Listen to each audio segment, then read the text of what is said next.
They bonded with the They voice, bonded with the voice. like that movie Her. Hello and welcome to Outside the Box, where we explore what's happening online and why it matters. I'm Kim Horcher. And I'm Steve Flavin. And Kim, what is the weirdest piece of AI content that you've seen this week? As you know, I work in various media, and I had a friend who was making a Donkey Kong thumbnail, and he had to use an AI to do it. And it said Danky Bananas instead of Donkey Kong. And it generated what it thought Donkey Kong should look like, which was a really smooth, small monkey. And it didn't look right. And I could see some Nintendo fans being very mad. In answering my own question, I'm not sure that I have a great answer, but I do just this morning have something that popped up in my inbox, which infuriated me. It was a store that I subscribed to their newsletter, and it says something to the effect of, check out these new products.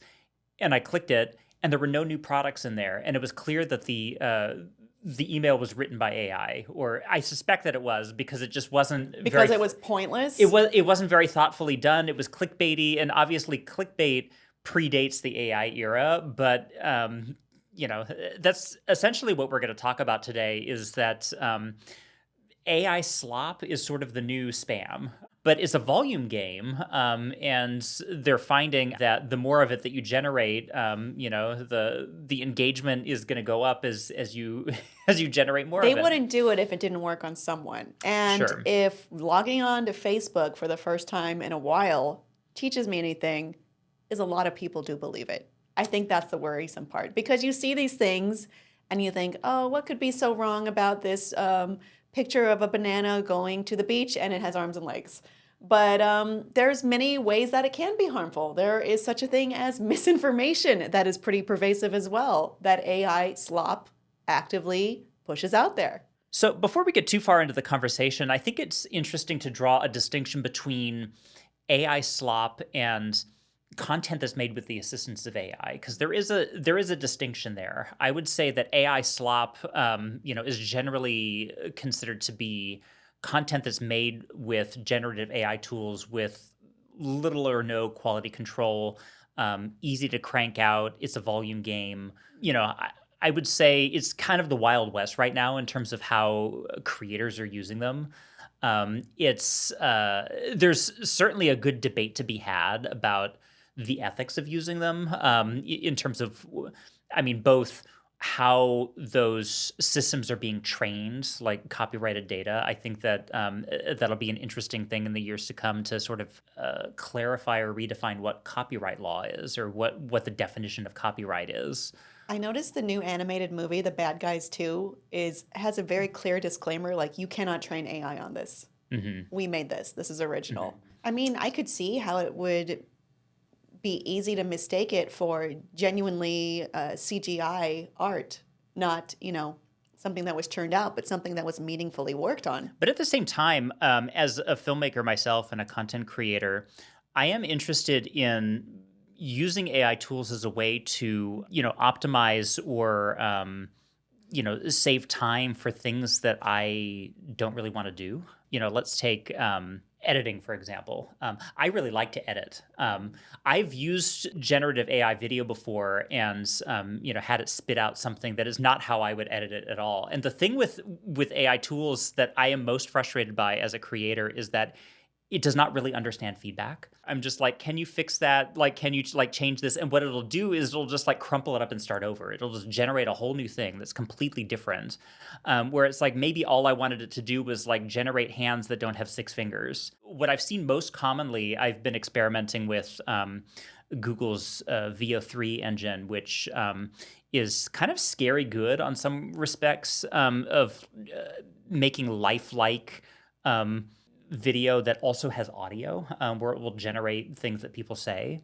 But oftentimes it will add subtitles to the video, because what I imagine, and as our friend Nathan mentioned when we had him on talking about AI scams, a lot of these platforms aren't very transparent about what they use for their training data.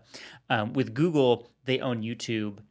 One might surmise that they use YouTube, There all of might be YouTube. something in the terms of service somewhere Oh, undoubtedly, buried it that is. says we can use Oh, this. for sure. I mean, is there, and yeah, I was at VidCon recently, where a lot of creators are kind of wringing their hands over that because, like, they own the platform, and like, what are you going to do? Like, they changed the terms of service, and it's like either you take all your videos down or you agree to their terms of service, right? But my point being is that a lot of videos on YouTube have subtitles. And so oftentimes I would say like every fourth video it generates with subtitles, but the subtitles are garbage. It's just like the garbled, like not even in English, like weird things that are like not even what they're saying, because the AI, it's like I don't want to characterize AI as like as like a human that thinks, but it's like the AI doesn't understand what those words are at the bottom of the screen, so I can't say like can you render that again but without subtitles because it also doesn't really work well with negative prompts. So if you say the word subtitles, it'll be like, oh, I heard you like subtitles, and it'll give you more subtitles. So it's really quite frustrating in terms of how you talk to it. It's so obviously designed by people who are not creative. I hate the idea of just discounting creativity For sure. and being like, the thing will handle it, and then taking Right. whatever it spits out. The way that I've incorporated or experimented with it in my own work has been, I'm generating discrete assets that I'm then editing into a project, mixing it in with regular live action footage or other kinds of graphics or assets, just as I would any other footage. And I think what a lot of AI slop are either marketing minded people or money minded people that are just like cranking things out to have a means to an end, for generating some kind of profit or engagement Content or what farm. have you. Yeah.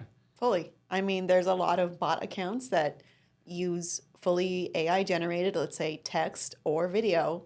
I mean, we were talking last week to a content creator who said, I want to make things that are important to me. I want them to be researched. I want them to be good quality. But if your only motivation is let's make money, you don't care about that stuff. And I think it really shows. I don't know. I mean, I'm also seeing brands that are trying to use AI to create like marketing content. Like there was a day trading site that created it was the first fully AI generated TV commercial, where they put it out, and they used Google VO3. It's it appears to be like man on the street style interviews, but like the creative through line is that it's random. They're weird. It's like weird stuff is going on in the background, and it's just like surreal nonsense. But I'm actually very curious to like the data around like how that ad actually performed in terms of Conversion? Did it actually convert? Like, did that actually get the message across? At the same time, to play devil's advocate, have you ever produced a man on the street interview? I've done them, and I've got to say, I really don't like doing them. It's miserable. Yes. Like you're contending. Oftentimes, you're shooting outside. You've got to deal with the weather. You've got to deal with location permits. The point of those is to get a random, perhaps common take of how people feel about real issues. And then when you put it in the AI engine, what is it? What even is it? It's a simulacrum of a simulacrum.